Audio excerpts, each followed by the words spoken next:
हुँ? आज इस बात को मुझे रोना आता है कि मात्र 3 माह की उम्र में मेरे पापा मुझे छोड़ के चले गए। आज मुझे पापा का साया कैसा होता है, मुझे पता नहीं।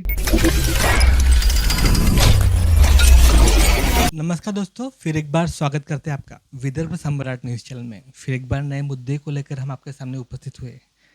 दोस्तों, जैसे कहते हैं कि जो जोड़ियां है ऊपर वाला जोड़ता है, लेकिन कभी-कभी कुछ अच्छे लोग भी एक माध्यम बन के दो दिलों को जोड़ के जाते हैं। ऐसी सज्जन व्यक्ति जो हमारे साथ में उपस्थित है, उनका नाम है कावड़ जी। कावड़ जी सर, आपका विदर्भ सम्राट न्यूज़ चैनल में हार्दिक स्वागत। नमस्ते जी।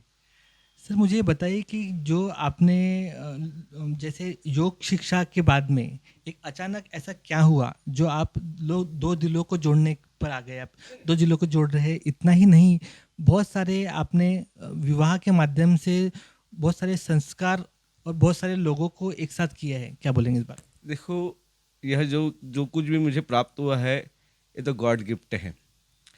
मैंने आज विगत 98 से योग की तरफ मेरा मूड था। अधिकांश रुझान योग के ऊपर ही मेरा समर्पित है।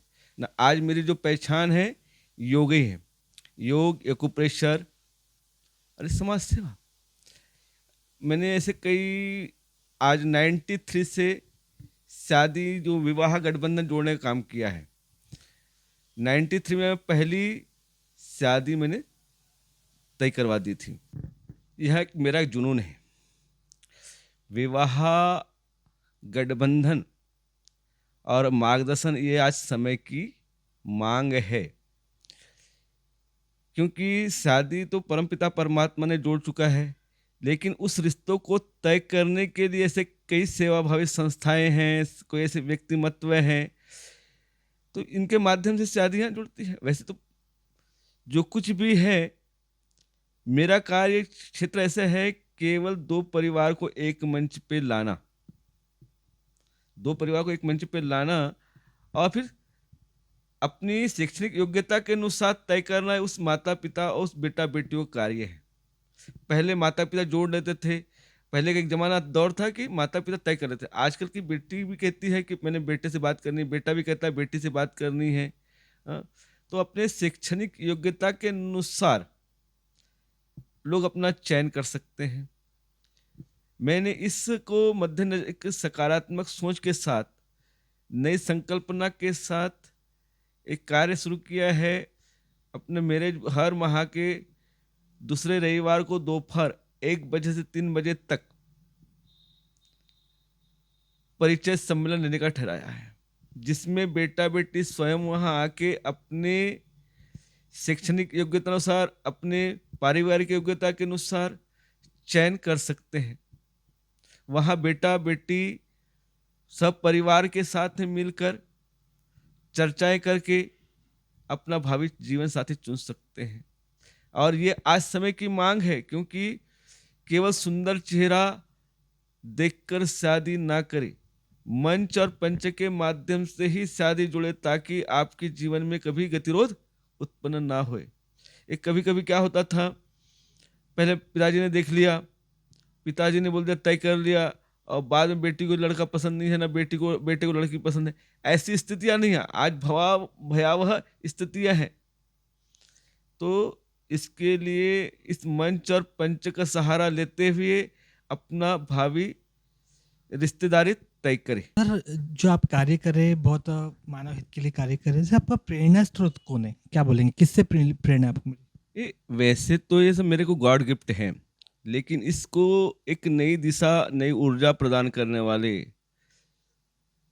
मेरे बड़े भ्राता, आदरणीय वंदनीय प्रकाश जी जायसवाल, इनका सबसे बड़ा योगदान है। इनके लिए मेरे पास निशब्द है, क्योंकि इन्होंने अपने स्वर्गीय पापा के स्मृति में एक बहुत बड़ा हॉल मुझे प्रेजेंट किया है, कि समाज कार्य में जब तक कि आपका कोई एक स्थायी जगह नहीं होती, तब तक कि आप इस कार्यालय का उपयोग कर सकते हैं। तो उन्होंने 100 बाय 22 के 2 हॉल मुझे गिफ्ट किया हुआ है। इस कार्य में मैं वहाँ पे सुबह योगाभ्यास की क्लासेस चलाता हूँ, एक्यूप्रेशर का मार्गदर्शन देता हूँ, साथ साथ में अब मासिक विवाह सम्मेलन ले रहा हूँ। एक अच्छी इस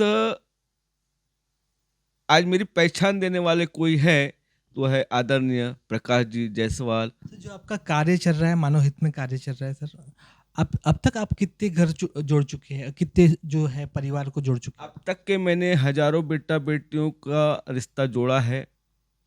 पहले मेरा कार्य था एक मामा, चाचा, भाई, इस रूप में एक समाज सेवी के नाम पे मैं चल जाता था। लेकिन एक प्रोफेशनल मैंने 2012 के पश्चात चालू किया है। इसके प्रोफेशनल चालू करने के बाद कम से कम 500-600 शादियां जोड़ चुका हूँ। आज के जो इलेक्ट्रॉनिक के युग में है, इस तरह का मतलब वर वधु का मिलन करना कितना आसान है और कितना कठिन? देखो, आज मेरी जो भी पहचान बनी है, जो भी कुछ भी किया है, इसमें सोशल मीडिया का सबसे बड़ा योगदान है। मेरी जो नई पहचान है, केवल सोशल मीडिया ही है। क्योंकि सोशल मीडिया के चलते व्हाट्सएप, फेसबुक, इंस्टाग्राम जो भी है एनीवे, इसके माध्यम से आज मैं लाखों लोगों का चहेता बन चुका हूँ। आज मेरे पास कम से कम 70-80 हज़ार लोग मेरे कनेक्शन में हैं। आज मेरी समाज में एक अलग पहचान बन चुकी है कि रिश्ते कहाँ जुड़ सकते हैं, तो कावड़े जी। तो आज एक मेरी पहचान बनी है। आज मैं बहुत साधारण व्यक्ति हूँ, मेरा कोई अस्तित्व नहीं, कोई जनाधार नहीं है, लेकिन आज अरबपति खरबपतियों के बीच में बैठने के लायक तो बन चुका हूँ। किस तरह आप वर वधु को मिलाते हैं, उनको एक में को पसंद करवाते हैं, मतलब किस तरह का होता है आपका प्रोसेस, कैसे होता है? नहीं, मेरी प्रोसेस ऐसी है, मैंने परिचय हर माह के दूसरे रविवार को दोपहर 1 बजे से 3 बजे तक के परिचय सम्मेलन लेने का ठहराया है। इसमें बेटा बेटी स्वयं अपनी शैक्षणिक योग्यता अनुसार, परिवार के सामर्थ्य अनुसार अपना चयन खुद कर सकते हैं। मेरी भूमिका केवल एक पोस्टमैन की है, ताकि एक में का संदेश एक में को देना है, एक मीडिएटर की भूमिका समझ। हाँ, इतना है, मैं इतना ही कर सकता हूँ कि ये बेटा बहुत अच्छा है, ये बेटी बहुत अच्छी है, इतना अच्छा है, बस ये परिवार अच्छा है, इतना बोल सकता हूँ, इसके आगे नहीं कर सकता हूँ। क्योंकि आज का समय बहुत कठिन है, इतना कठिन है कि जिसकी कल्पना नहीं की जा सकती। क्योंकि किसके पेट में क्या लिखा है मुझे क्या पता। आज जैसे बम्बई की लड़की है, कलकत्ता का लड़का है, इतना है कि मैं केवल बायोडाटा से मैं बता सकता हूँ कि बहुत अच्छा लड़का है, पढ़ा लिखा है, लेकिन उनकी परिवार की जानकारी लेना वो उस परिवार बेटी का काम है या बेटे के परिवार का काम है। मेरा कार्य क्षेत्र में मैं तो केवल बायोडाटा ही और दोनों परिवार की शैक्षणिक योग्यता ही बता सकता हूँ कि बेटा इंजीनियर है, बेटा डॉक्टर है, बेटा कलेक्टर है, बेटा एसपी, ऐसा जो भी है, तो यही बताने काम कर सकता हूँ। बाकी तो देखना परखना उस परिवार, दोनों परिवार की जिम्मेवारी है। सर, जैसे बरसों से एक प्रथा चल रही है कि जैसे लड़का लड़की को देखने आता है, आलू पोहे का जो प्रोग्राम होता है, चाय का प्रोग्राम होता है, वो आपको लगता है कितना सही है और कितना गलत है? क्या बोलेंगे इस बारे में?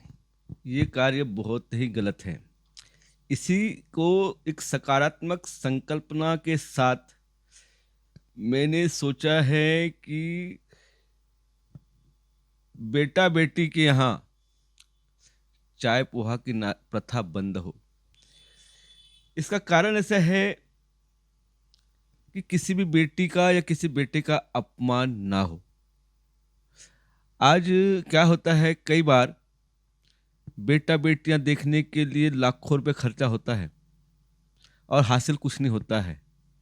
तो ऐसी परिस्थितियों में इसी संकल्पना को गौर करते हुए मैंने समस्त कलार समाज एकता मंच के मार्गदर्शन में एक परिचय सम्मेलन लेने की मैंने सोचा है।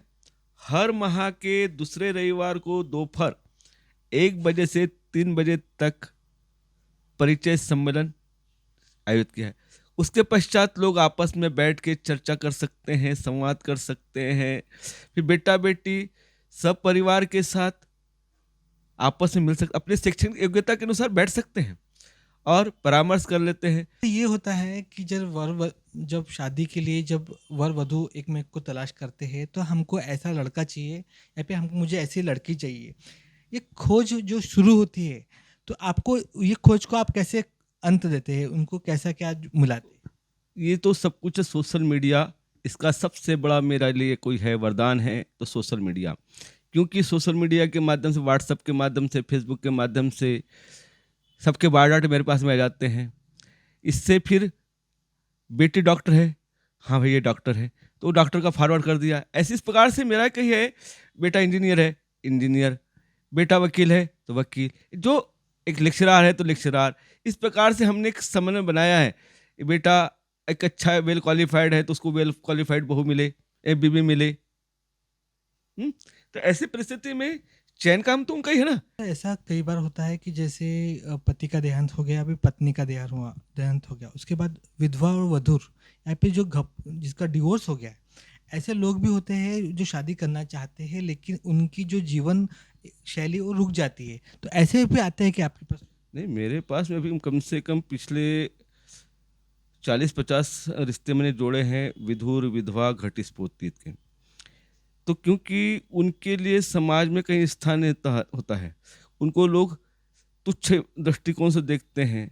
लेकिन जो एक भरी जवानी में कोई कोई विधुर हो जाए तो उसका लाइफ एक अस्त व्यस्त हो जाता है। किसके सहारे बेटा जिए और किसके सहारे बेटी जिए। ऐसी स्थिति में दोनों एक अंडर जो 30-35 साल के बेटा बेटियों से शादी तो जरूर कर लेनी चाहिए, ताकि उनके जीवन में एक बैसाखी जरूरी है। क्योंकि लंबा जीवन अकेले नहीं काट सकता है। ऐसी परिस्थितियों में मैं तो चाहता हूँ ऐसे विधुर विधवा घटस्फोटित मेरे पास में आए, उनके जीवन के तार में जोड़ दूंगा। क्योंकि अभी मैंने पिछले 3-4 माह में कम से कम 7-8 विधुर विधवा घटस्फोटित बेटियों की शादी जोड़ी है। और बेटियों को उन बेटे घर दिखाने ले गया है। बेटियों को खुद उनका घर देख ले बेटा, ताकि तुम्हें पसंद आ जाए। क्योंकि तुम्हें रहना है ना, जिस घर में रहना है तो वो घर देख ले। तो मैंने ऐसे बेटियों को उनके घर तक के ले गया और उसके बाद ही शादियां भी तय कर दी है। हाँ, ऐसा नहीं है ये बड़ा, क्योंकि दुख इस बात का होता है, मैं मात्र 3 माह का था तब मेरे पापा इस दुनिया में छोड़ के मुझे चले गए। मेरा जीवन बहुत कठिन कठिन रहा है। मेरी माँ ने मुझे किस तरह से पाला है मुझे पता है। हाँ? तो उस दर्द को मैं जानता हूँ। आज इस बात को मुझे रोना आता है कि मात्र 3 माह की उम्र में मेरे पापा मुझे छोड़ के चले गए। आज मुझे पापा का साया कैसा होता है मुझे पता नहीं, लेकिन उस बेटे को किसी को पापा मिल। सर आखिर में क्या कहेंगे हम अब दर्शक? मैं एक ही कहूँगा, इस कार्य को यशस्वी सफल बनाने के लिए आप मुझे शाब्दिक बहुमूल्य मार्गदर्शन दे। ऐसा नहीं कि मैंने माँ के पेट से कुछ सीख के आया है, क्योंकि मैंने यही दिया है, यही बांटा है। तो आप, क्योंकि इस वसुंधरा पे रहने वाला हर व्यक्ति में अलग अलग गुण रहते हैं, वो बहुत गुणी होता है। तो ऐसी परिस्थिति मुझे शब्दों का मार्गदर्शन दे। आर्थिक की जगह आर्थिक दे, शब्दों की जगह शब्द दे, धन की जगह धन दे, तन की जगह तन दे, बस बाकी कुछ नहीं। मैं आपसे एक ही कहता हूँ कि आप इस मंच के माध्यम से जुड़े और इस संदेश को समाज के हर व्यक्ति विशेष के पहुँचाए, ताकि आपको बहुत सरलता से अच्छा परिवार, आप सहपरिवार को मिले। मेरे को कुछ नहीं, मुझे सिर्फ शब्दों का ही सहयोग चाहिए। आपके शब्द ही मेरे लिए बहुमूल्य है। दोस्तों आज का यह एपिसोड आपको कैसा लगा हमें ज़रूर सूचित करें। अगर आपको भी लगता है कि आप कावड़ा जी के माध्यम से लोगों का अच्छा कर सकते हैं, आपके जो संबंधित लोगों को आप मदद कर सकते हैं, तो हम लोग जो फ्लैश कर रहे हैं नंबर, इस नंबर पे कावड़ा जी से संपर्क कर सकते हैं। इतना ही नहीं, आप ये वीडियो शेयर करके भी लोगों तक पहुंचा सकते हैं कि जो लोग त्रसित है, जिनको वर वधु नहीं मिल रहे हैं, उनको भी आप यह वीडियो शेयर कर सकते हैं। दोस्तों देखते रहिए विदर्भ का नंबर 1 चैनल विदर्भ सम्राट। धन्यवाद।